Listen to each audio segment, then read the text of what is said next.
I'd like to tell you a story about what God is doing amongst unreached people groups in South Sudan. Many of you have heard of the Taus tribe, or the forgotten people. Well, God is doing great things among them. Many of them have heard the gospel and turned their hearts over to Jesus Christ.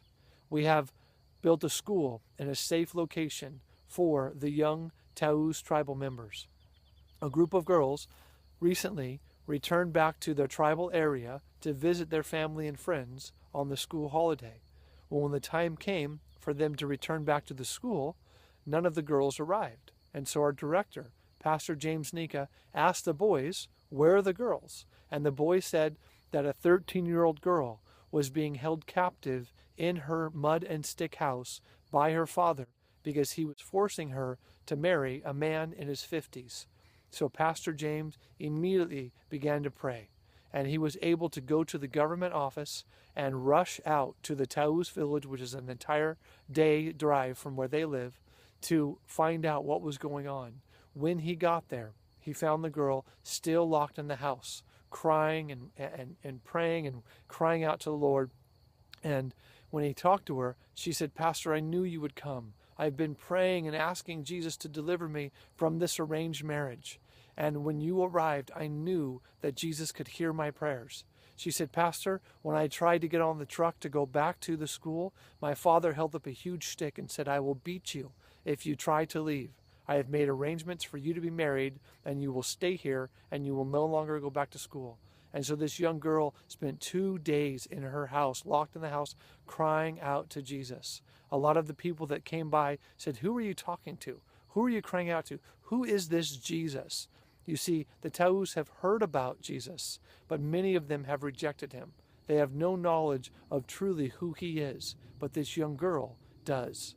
Well, just before Pastor James arrived to meet with the girl and meet with her father and try to reason with him, he found out that the uncle of this girl arrived and said to his brother, "Please do not force my niece, your daughter, to marry a man in his 50s. Please release her from this contract."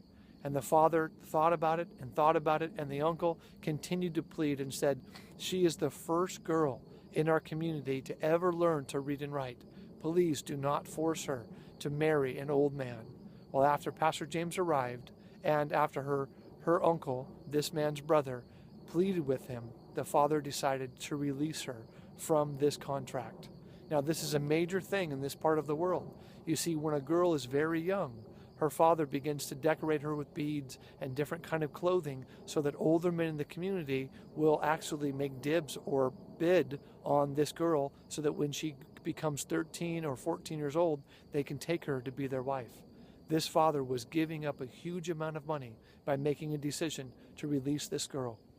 So that day, the girl was able to be let out of the house, get in the vehicle with Pastor James, and return back to her school. That night, as Pastor James was leading in devotions, at the end of the devotions, he asked, "Does anybody have anything they want to say about what Jesus is doing in their lives?" She immediately stood up, addressed all of the other Taus girls, some young, some old, and said, "This Jesus that James and the other missionaries have been teaching us about, he is real. He heard my prayers.